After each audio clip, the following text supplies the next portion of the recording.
El cine, ese objeto del demonio.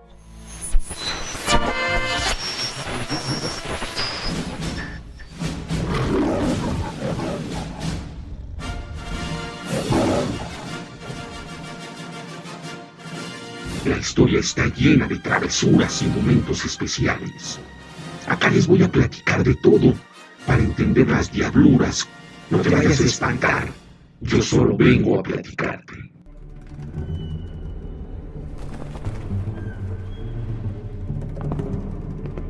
El cine, ese objeto del demonio.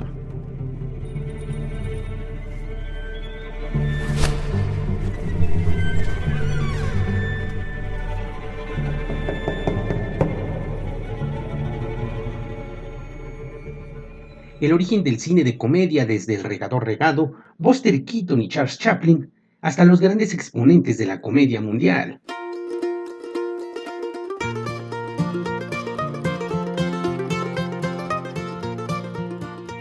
Una máxima de las sociedades contemporáneas que se ha mantenido desde hace muchos, pero muchos años, nos dice que el mundo necesita reír, siempre y en todo momento. La felicidad es el combustible que permite a muchos emprender nuevos caminos, desarrollar nuevos proyectos y construir nuevas realidades.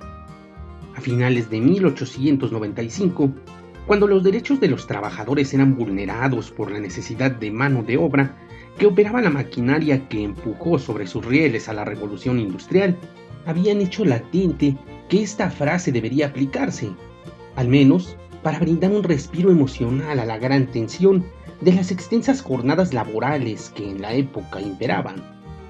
Así pues, el cine, ese objeto del demonio, además de cumplir con su dote tecnológica al innovar en materia de imagen, de cumplir con su necesidad cultural y narrativa al narrar historias y reunir grupos numerosos, también sería la píldora de transformación emocional, con sus aportaciones graciosas a ese mundo rudo y serio del momento.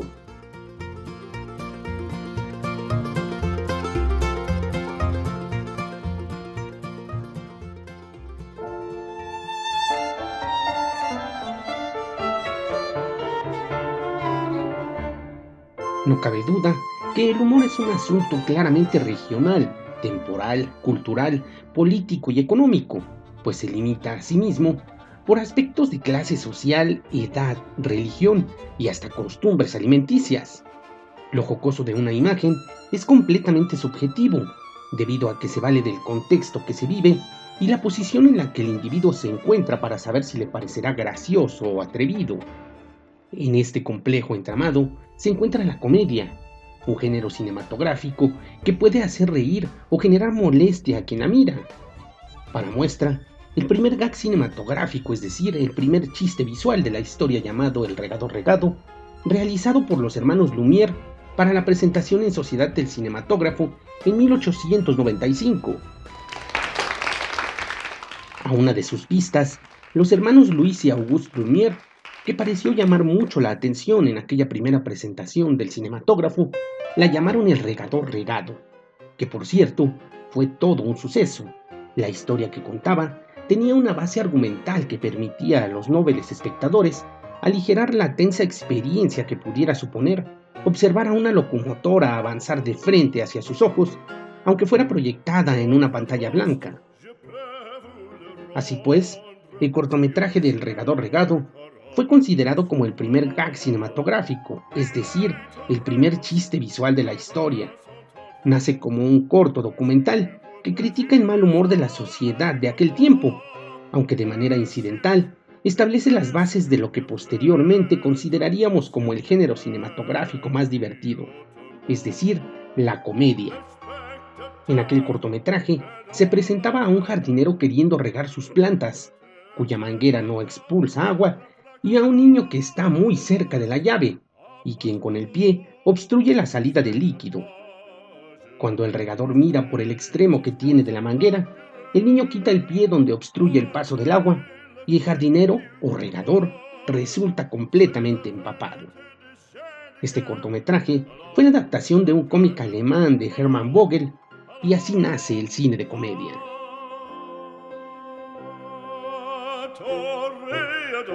mancate, Toreador, Toreador.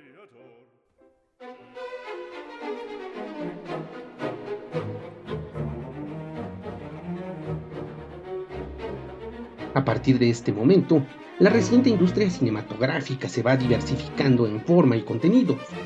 Los empresarios que proyectaban cine se incrementan en cantidad al darse cuenta de las ganancias. Los productores y realizadores aumentan sus capitales y por lo tanto mejoran la calidad de los filmes. La comedia se vuelve importante para emancipar la tensión de las largas jornadas trabajadoras y de la falta de dinero que imperaba en la época. Una comedia abarca, según diversos autores, dos ramas primordialmente. La primera tiene que ver con un conflicto situacional del personaje principal, que se vuelve jocoso ante los ojos del espectador.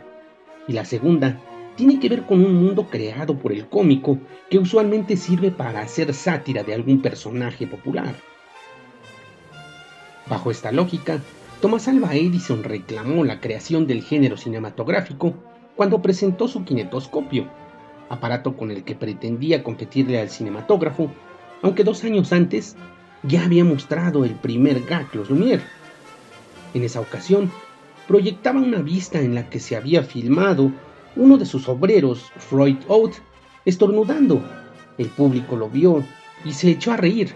Edison argumentó que había sido un acto premeditado y como consecuencia había conseguido extraer una sonrisa de los espectadores.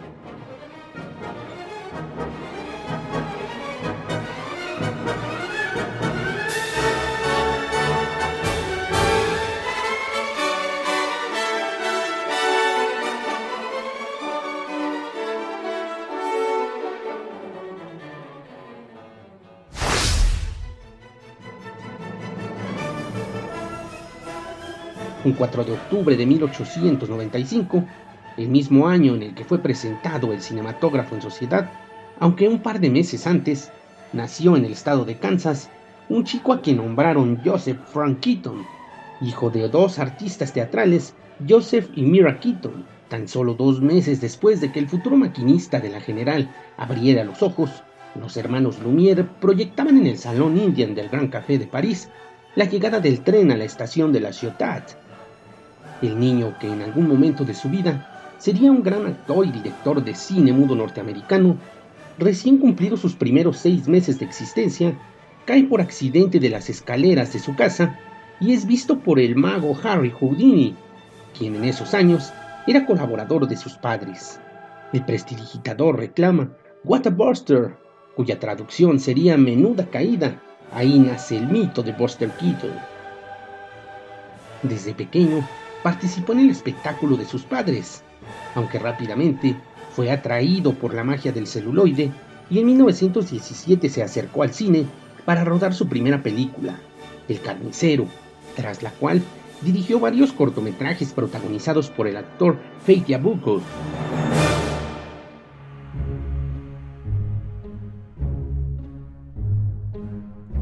Hasta 1920 llegó su primer papel importante en Amores Contrariados de Herbert Blake, donde interpretó a un rico heredero, cuya soledad lo lleva a ensimismarse.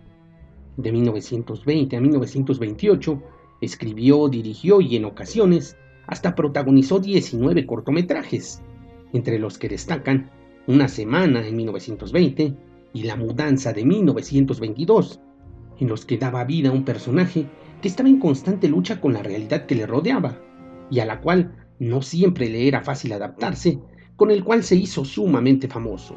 La originalidad de su estilo se manifestó desde su primer largometraje, Las 3 edades de 1923, una parodia de Intolerancia de Griffith, que ciertamente causó revuelo entre los recalcitrantes fanáticos del nativo de Kentucky porque se mofa de todo.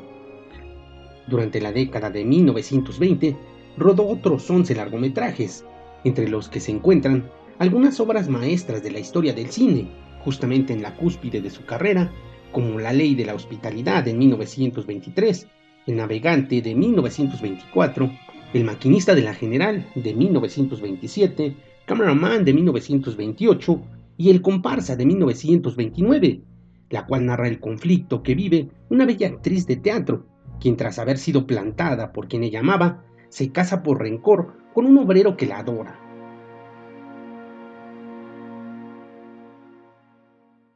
Su productora se disolvió en 1928 y Keaton firmó entonces un contrato con la Metro-Goldwyn-Mayer.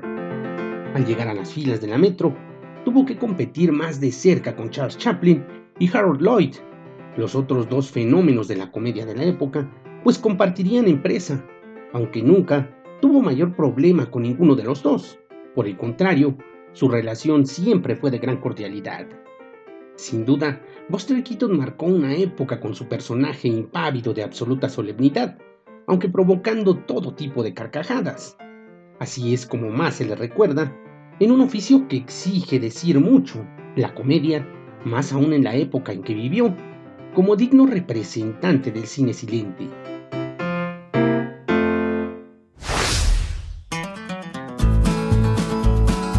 Ciertamente, el cómico más grande de la época, al menos el más conocido, fue el maestro Charles Chaplin, nacido en Londres, Inglaterra, el 16 de abril de 1889, en el seno de una familia de artistas de origen judío.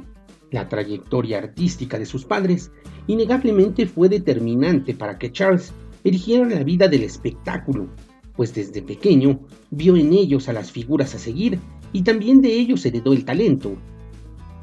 Fue justamente en su infancia cuando comenzó a desarrollar sus habilidades artísticas, pues formó parte de varios grupos o compañías teatrales amateurs hasta que obtuvo sus primeros papeles profesionales, los cuales le dieron las tablas que necesitaba para emprender una carrera en el mundo del séptimo arte.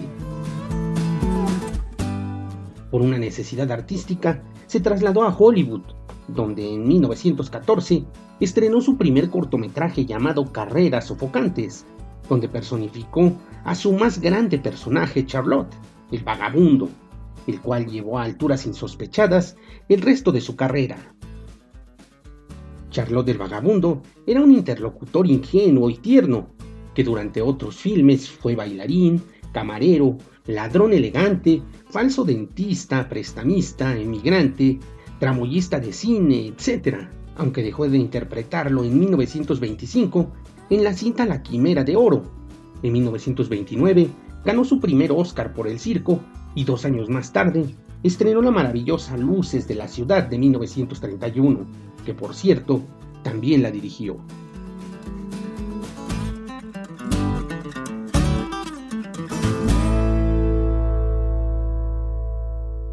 Tiempos modernos de 1936, donde comparte créditos con Paulette Goddard, que por cierto es una de las obras maestras del cine y ni qué decir de las películas más populares y aclamadas de Charles Chaplin y El Gran Dictador de 1940, también al lado de Paulette Goddard, que se convirtió en una bandera de la crítica al nazismo y directamente a Adolf Hitler, fueron 2 de sus más grandes éxitos.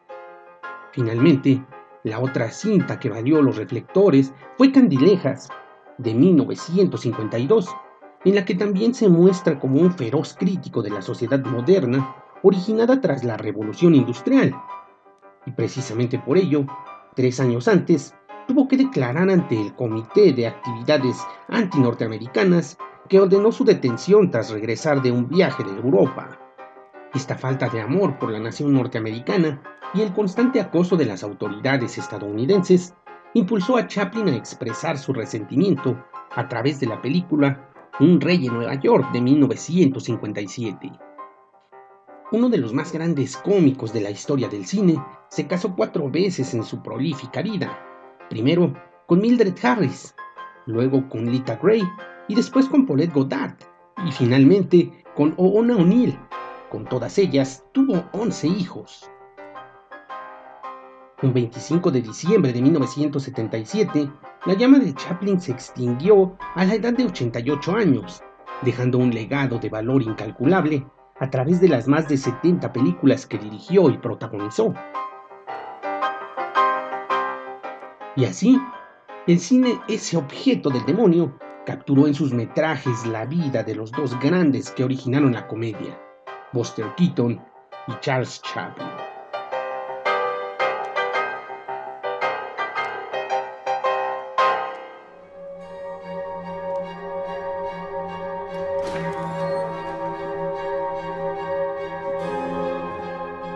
cine, ese objeto del demonio. La voz, el guión y la producción de este producto radiofónico estuvo a cargo de Héctor Trejo Sánchez. Para contacto con la producción, escríbenos al correo electrónico trejohector@gmail.com o ingresa a Twitter, Facebook o Instagram en la cuenta oficial de El Cine, ese objeto del demonio. También nos puedes escuchar en tu app de podcast favorita por si no tuviste la oportunidad de escuchar la transmisión en vivo. Puedes contactar a la estación por los canales oficiales.